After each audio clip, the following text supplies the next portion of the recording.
I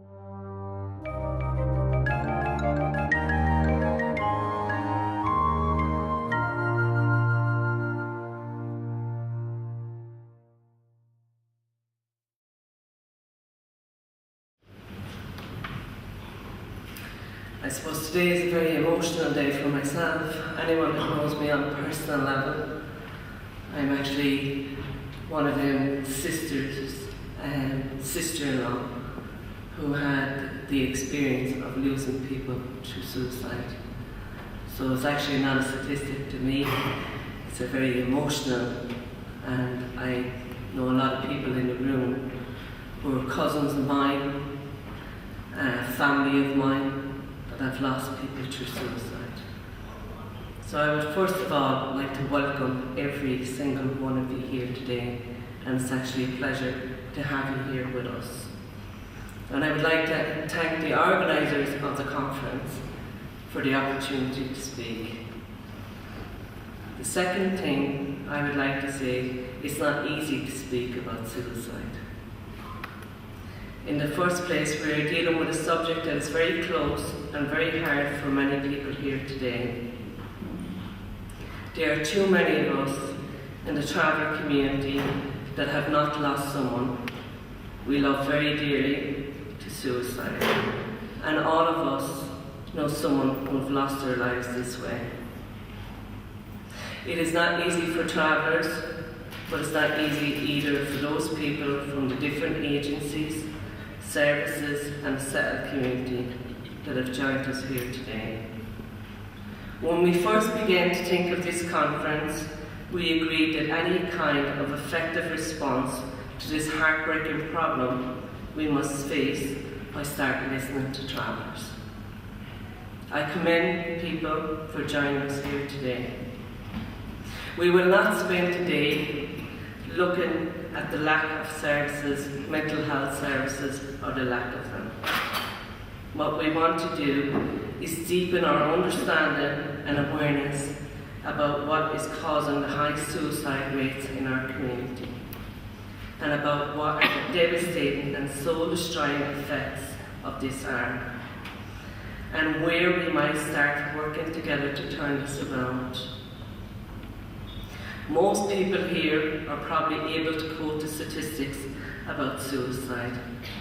Most of us know that suicide rates amongst the traveller community are 7 times higher than the national average, and 11% of deaths in the traveller community are from suicide. I do not think that making statements about this or just repeating this statistic is going to lead to any change.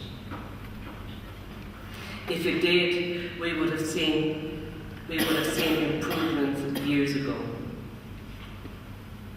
It would be very hard for anyone coming from outside this country, coming here for the first time, to believe that these statistics were recorded over 12 years ago, and there still has been no target response to address the problem. Not only that, but we don't even know if that statistic is even higher, as there has been no attempt to monitor the situation since. We are convinced from our own research undertaken in Tipperary that the problem has gotten worse.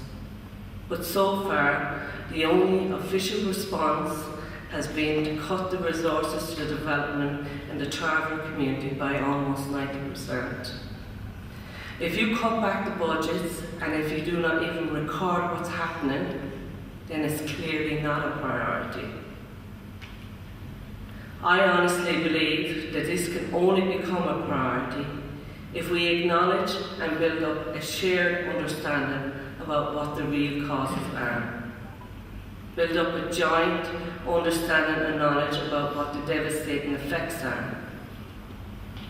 So how can we build a real and honest discussion about what causes high suicide rates in the traveller community? I want to start answering this question by making a very simple statement. People are taking their own lives because hope has been taken away from them. Travellers find it very hard to hold on to hope when I believe all responses from the Irish government to the travellers have been geared towards making them settled. We were first taken off the roads of Ireland because we did not fit or present a right image for the tourism coming in to Ireland. We were then criminalised for being travellers. We were forced into fields on the edges of cities, next door to dumps and electricity pylons with walls around us.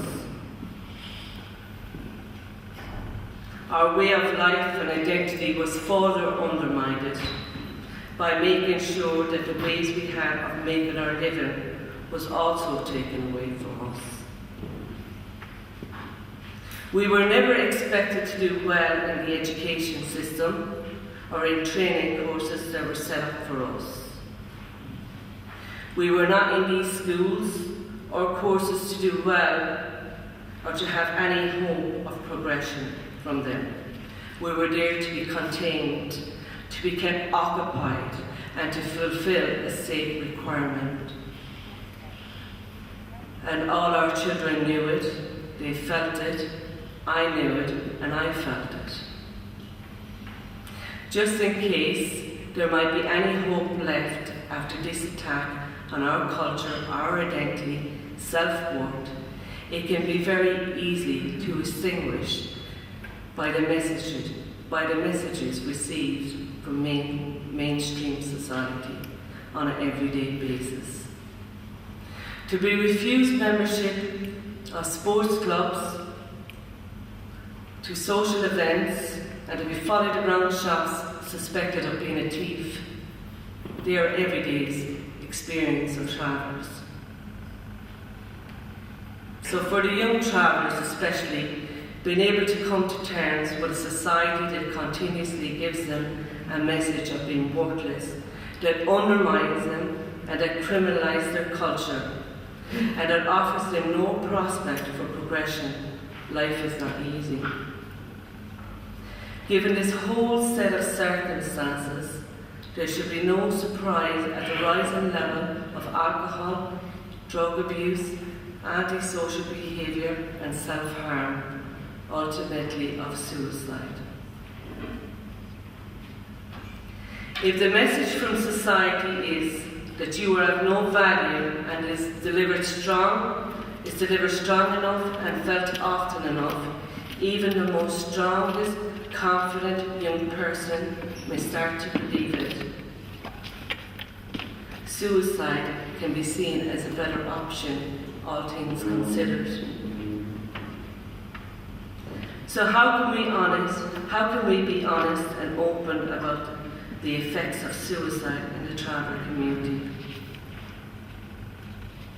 If we repeat a statistic often enough, and if that figure remains the same for long enough, we are in danger of thinking it's normal, or that it is in some way acceptable. It is not normal and not acceptable. It devastates lives, it destroys families and communities, and it's a challenge to all our humanity. Too many people have carried too many coffins. The amount of travellers I've seen over the last 5 years, carrying young children as young as 14, 15, young mothers and fathers with small children and no one to rear them, young men looking at old parents that are not able to cope with the amount of suicide and the effect that that actually has on family, on cousins and the whole community. It just destroys a community and a family. The heartbreaking and devastation never ends with the burial. It begins with the burial. For those left behind, it can be a retreat into substance abuse, and there also can be chronic depression. And there's always a fear of who might be next. I am more than aware of the devastating causes of suicide in Irish society generally. But for the traveller community, suicides are not isolated events. Tragically, they have been allowed to become an ongoing dark part of our existence. So how do we start doing something about this? I think a number of things need to happen. First of all, we need to be honest with ourselves and with each other. I believe that we're taking a very important step with this conference today. I again would like to thank everyone that has attended here and engaged with us today. Secondly, we're asking people here today to listen. Sometimes it's not easy to listen. Maybe we're not the easiest people to listen to, but it's even harder to make sure we are hearing, especially if we might not like or agree of what we are hearing. It can be easy sometimes to fall into the temptation of letting travellers know what's good for them, what courses, what accommodation, and what social life. But we're asking you to avoid this temptation. Thirdly, we need to work together. We hear this all the time, and sometimes we can lose sight of what it means, or even if it's meant at all. But for us travellers, it is very important. We know the causes of suicide are outside and not inside our community.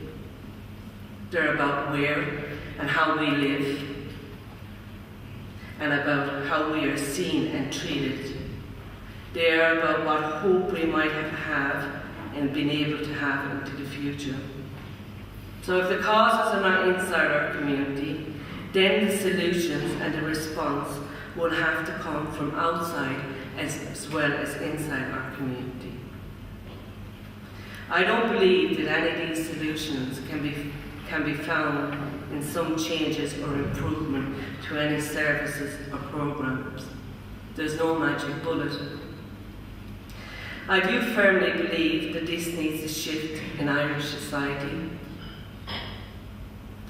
We need to find ways of understanding each other better, of developing respect for each other. This might sound like a big task, but an important task. But I think that change in society can start with all who are here today. Irish society is all of us. Teachers, guards, health professionals, community workers, parents and students. I hope today's conference will be an important beginning in the process of listening, understanding and respecting each other. But most of all, I hope it will result in us making an agreement with each other how we're going to work together. Every journey of 1,000 miles begins with a simple step. Thank you very much.